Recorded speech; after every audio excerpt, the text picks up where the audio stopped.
Let us examine the first possibility, the theory that the prison is not built of brick and mortar, but of neurons and dopamine. Theory 1. The hedonic treadmill. Your brain was not designed for happiness. It was designed for survival. In the ancient world, if you found a berry bush, you ate until you were sick. Why? Because tomorrow the bush might be gone. Scarcity was the default setting of reality. But in the modern world, this survival instinct has become a suicide pact. When your income rises, your brain releases a chemical reward. You feel safety. You feel power. But the brain is efficient. It normalizes the new state. Within 3 months, the luxury car is just a car. The bigger house is just a house. The expensive dinner is just calories. Human beings are not designed to be satisfied. That is not a metaphor. It is a biological constraint. Psychologists call it the adaptation level phenomenon, the tendency of the human nervous system to rapidly normalize whatever conditions it is exposed to. Pleasure, comfort, income, status, even suffering. None of it stays emotionally new for long. The brain recalibrates. What once felt extraordinary becomes ordinary. What once felt like luxury becomes baseline. And what was once baseline begins to feel like deprivation. This is not a flaw in character. It is a survival mechanism. Our ancestors could not afford to feel content. Contentment leads to stagnation. Stagnation leads to death. So evolution engineered a mind that constantly resets its expectations upward. The result is a species that can double its income, triple its living standards, and still feel behind. We don't chase happiness. We chase the removal of discomfort. And the brain is very good at creating new discomforts. The Diderot effect, when one upgrade corrupts everything. In 1765, the French philosopher Denis Diderot received an unexpected gift, a magnificent red robe. It was luxurious, elegant, and absurdly expensive by the standards of his modest life. At first he was delighted. Then something subtle happened. When Diderot put on the robe and looked around his study, the rest of the room suddenly looked wrong. The worn chair looked shabby. The old desk looked crude. The faded rugs looked embarrassing. The robe did not elevate the room. The room degraded the robe. So he replaced the chair, then the desk, then the rug, then the artwork. Piece by piece, Diderot upgraded his surroundings to match the robe. Each purchase justified the next. Each improvement created a new standard. Before long, the philosopher, who had lived contentedly for years, was buried under debt. He later wrote bitterly, "I was the absolute master of my old dressing gown, but I have become a slave to my new one." This is the Diderot effect.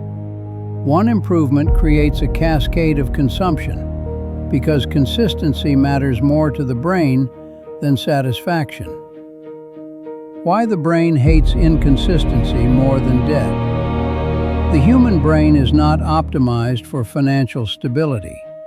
It is optimized for cognitive harmony.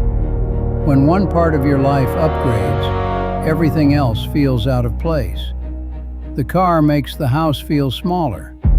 The house makes the furniture feel cheaper. The furniture makes the clothes feel inadequate. The clothes make the lifestyle feel unfinished. This is not advertising. Advertising merely exploits it. The internal logic sounds like reason, but it is not. It doesn't make sense to have this phone with that car. If I live here, I should dress like this. People at my level don't own things like that. The brain is not asking, is this affordable? It is asking, is this coherent? And coherence has a cost. Parkinson's law. Spending is not a choice, it is a reaction. In 1955, British historian Cyril Northcote Parkinson observed something unsettling. Work expands to fill the time available for its completion. The same law applies to money. Expenditure rises to meet income. But this is not a budgeting failure. It is not poor discipline. It is not ignorance. It is physics. When income increases, the brain does not store the surplus as extra.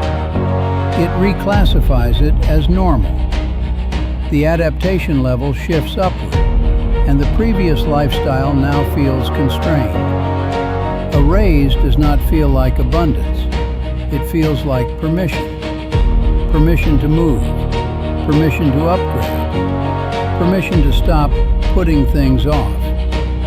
The moment income rises, the mind silently rewrites the script of what is reasonable. What once felt extravagant becomes sensible. What once felt irresponsible becomes deserved. Why more money rarely fixes the problem. The fatal assumption is this: if I earned more, I'd finally be secure. But security is not an income level. It is a psychological state, and the brain adapts out of it.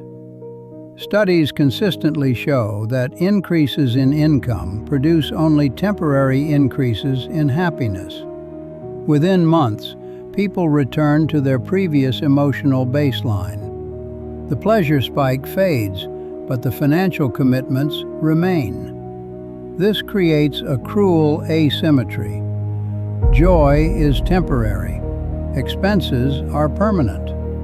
The brain remembers the lifestyle, not the feeling. So the person must earn more, not to improve life, but to maintain the new normal. This is why people with high incomes still live paycheck to paycheck. Not because they are foolish, but because their nervous system recalibrated faster than their strategy. The biological trap. From a neurological standpoint, this is inevitable. Dopamine responds to change, not possession. The reward system activates during anticipation, not ownership. Once the upgrade is obtained, dopamine drops. The baseline resets. A new desire forms. This loop is ancient. The modern economy simply industrialized it. What looks like consumer weakness is actually biological consistency. The brain evolved to pursue novelty, not preservation. It assumes tomorrow is uncertain, and today must be maximized. But in a world of credit, subscriptions, and artificial wants, that instinct becomes self-destructive. The cynical truth. We are not trapped by corporations. We are not trapped by capitalism. We are trapped by adaptation. Every new level you reach becomes the floor, not the ceiling. And the higher the floor rises, the harder it becomes to feel stable standing on it. This is why. Luxury quickly feels necessary. Comfort quickly feels like a right. And enough never arrives. The mind is not broken. It is functioning exactly as designed, just in an environment it was never meant to survive.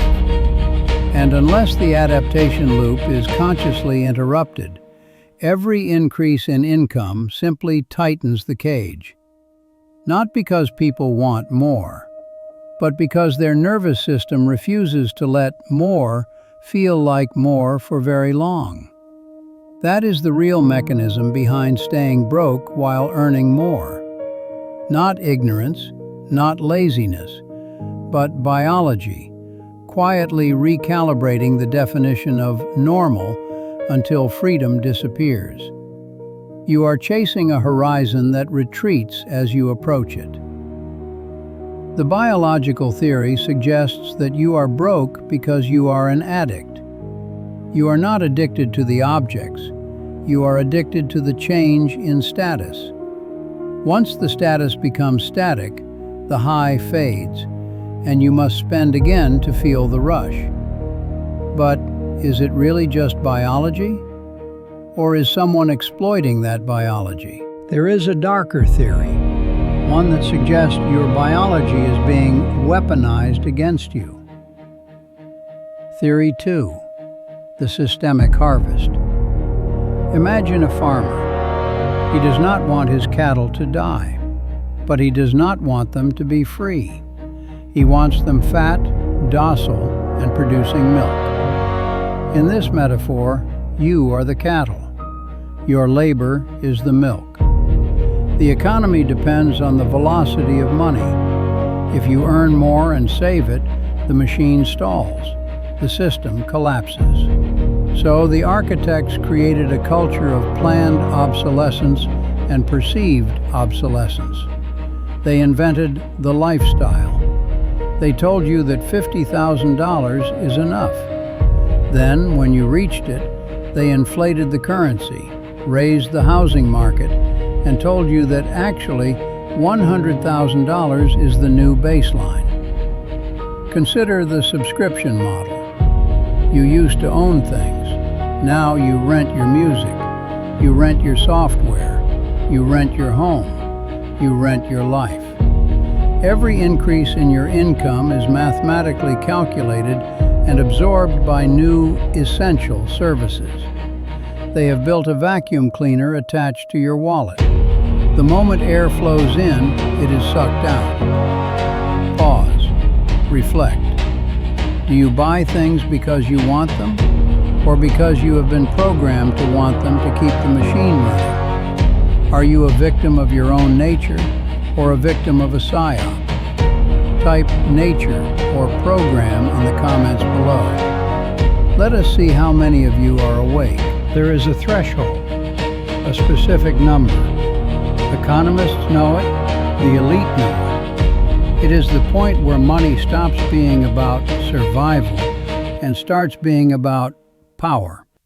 The system is designed to keep you below this threshold. When you earn more, the system throws countermeasures at you. If you think earning 6 figures automatically makes you rich, think again. The reality is far more insidious. Welcome to the world of the Henrys, high earners, not rich yet. These are the professionals, managers, and entrepreneurs who pull in $150,000 to $400,000 a year, drive nice cars, send their kids to private school, and yet live paycheck to paycheck. They are trapped, not by laziness, not by ignorance, but by the design of the financial system itself. This is not speculation. It is arithmetic and architecture, hidden behind elegant tax laws, marketing, and social expectation. Tax brackets, the penalty for hard work. Progressive taxation is sold as fairness. The more you earn, the more you contribute to society. But the Henrys know the bitter truth. Working harder and earning more often punishes you rather than rewards you. Consider a senior manager earning $200,000 a year. Federal and state taxes can consume 30 to 40% before a single bill is paid. That's right, almost half of your labor, your sweat, your skill, your time, is taken because the system says you earn too much to be allowed to keep it. Meanwhile, the ultra-rich, hedge fund managers, real estate tycoons, corporate executives, often pay effective tax rates lower than their secretaries. How? Borrowing against assets. The IRS taxes income, not wealth. If you hold assets and borrow against them, your money is technically a loan, not taxable income. Capital gains loopholes. Assets held long-term are taxed far less than earned wages. Offshore shelters and corporate structures. Complex vehicles that reduce liability to near zero. In essence, if you don't own assets, you are penalized for working. The system is not neutral. It actively punishes labor while rewarding ownership. The debt trap of the affluent. Golden handcuffs. Earning six figures creates the illusion of freedom. You feel rich, but the system has you on a leash. Welcome to affluenza, the disease of the upwardly mobile. Jumbo mortgages. The more you earn, the more you are approved to borrow. The house doubles in size, the payment doubles, and suddenly 40% of your gross income is gone before the first mortgage is even paid. Luxury car leases. High-income professionals are targeted with low down payment leases that keep them driving status symbol cars while paying thousands monthly. Private school tuition. Investing in your child's future is really a license to bleed your bank account for decades. Every payment is rationalized as necessary, justified as required for social, professional, or personal standing. But what the Henrys rarely see is that every dollar they throw into payments is a dollar that could have been converted into real assets that appreciate and build generational wealth. The system has a name for this: golden handcuffs. They look like comfort, but they are shackles. The higher you climb, the fancier the chain. And unlike the working class, there is no safety net. One job loss or major unexpected expense can implode everything. Inflation, the silent thief. Just when the Henrys think they are getting ahead, the economy quietly steals from them. Inflation is a silent, invisible tax. It eats raises, bonuses, and savings before they ever hit the bank. Imagine a $10,000 raise. You are thrilled, a pat on the back from the universe. Then you notice. Rent increased 6% last year. Groceries increased 7%. Gas, utilities, and services creeping upward. By the time your paycheck arrives, the raise has already been neutralized. Congratulations. You worked harder, but you are no further ahead. Inflation does not discriminate. It systematically erodes income from the wage earners who cannot leverage assets. And remember, the ultra-rich laugh at this. Their money is in assets that appreciate faster than inflation. Real estate, equities, commodities. Inflation actually helps them, inflating the nominal value of their holdings, while the Henry's purchasing power crumbles. The futility of working your way out.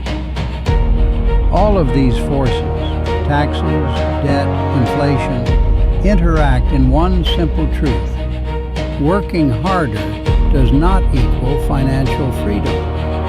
The more you earn, the more the system extracts. The more you spend to maintain status, the more debt binds you. The more raises you get, the faster inflation cancels them. The Henrys are trapped in a treadmill designed to keep them moving but never advancing. And the worst part? Most believe that if they just save more, budget harder, or hustle longer, they will eventually break free. They will not. The game is rigged. Raising income alone does nothing unless you convert it into assets. Cutting spending alone does nothing unless you escape the cycle of lifestyle inflation. Luck helps, but it is not reliable. The system is designed to extract. It is built to reward asset ownership, not labor. It is engineered to make sure the Henrys are never truly rich, no matter how many sacrifices they make.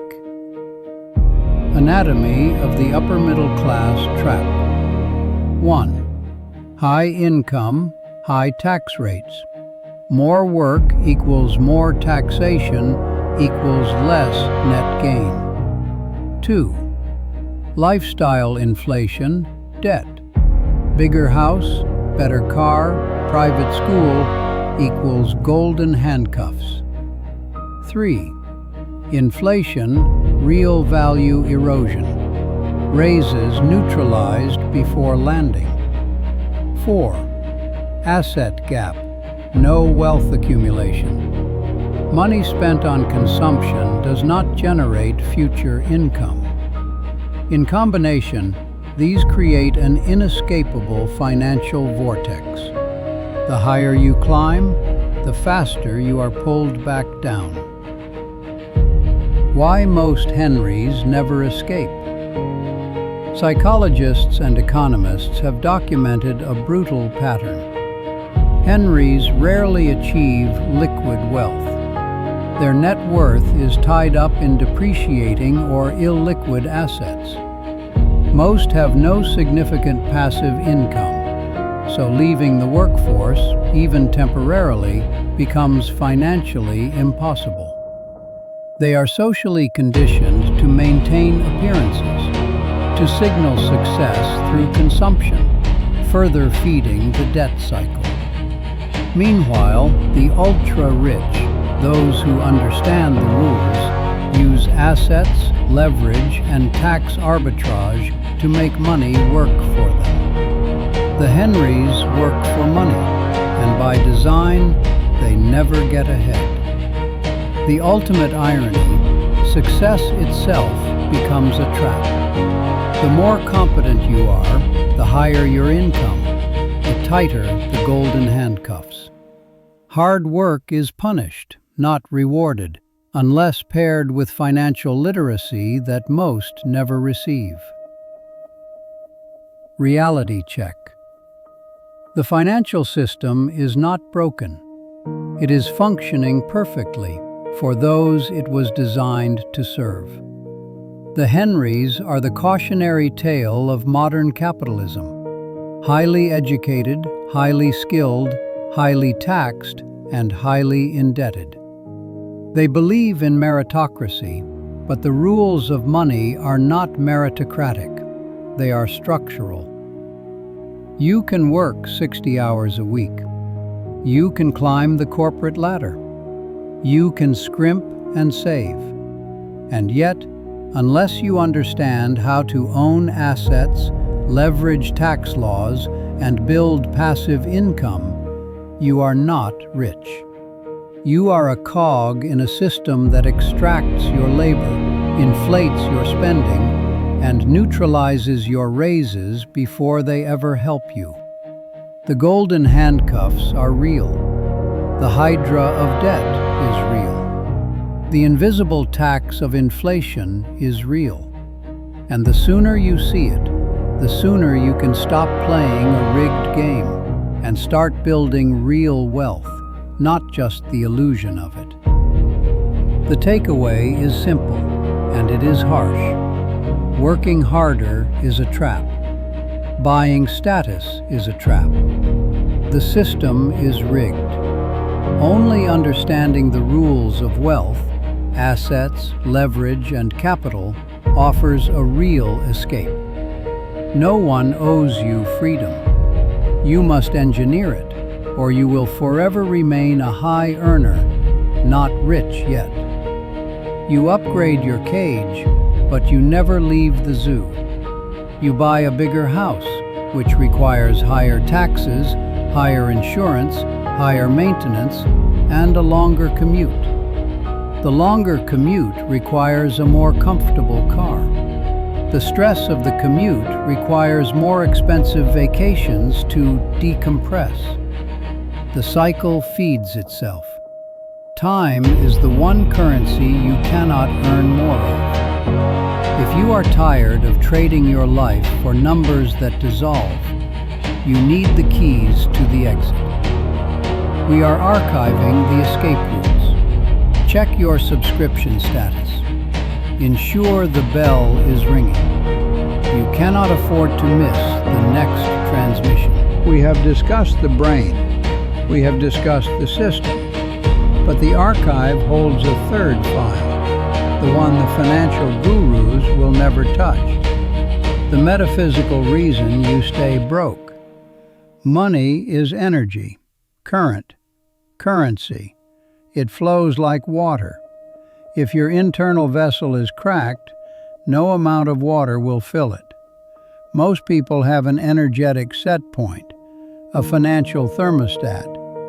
If you believe deep in your subconscious that you are unworthy, if you carry the trauma of poverty from your ancestors, if you associate wealth with guilt, then you will subconsciously destroy any wealth that exceeds your setting. You will pick the wrong stock. You will trust the wrong partner. You will have a sudden emergency. You will manifest your own poverty to return to the comfort of the struggle.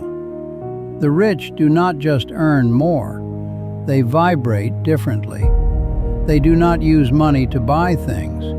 They use money to buy time and assets. They build dams to catch the water, while you are trying to catch it with your hands. The consumer mindset versus the owner mindset. Human psychology is the battlefield of wealth. Two opposing mentalities shape the trajectory of your financial life: the consumer mindset and the owner mindset. They are not merely attitudes, they are survival algorithms in conflict with one another. One ensures survival in a system designed to extract. The other builds the rare, elusive freedom few ever attain. Assets versus liabilities, the fundamental divide. At its simplest, wealth is defined by what feeds you versus what eats you. Assets are things that put money into your pocket.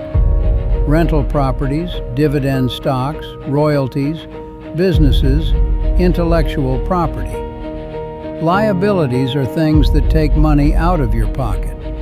Cars that depreciate the moment you drive them off the lot, designer clothing, high-interest credit, extravagant lifestyle commitments.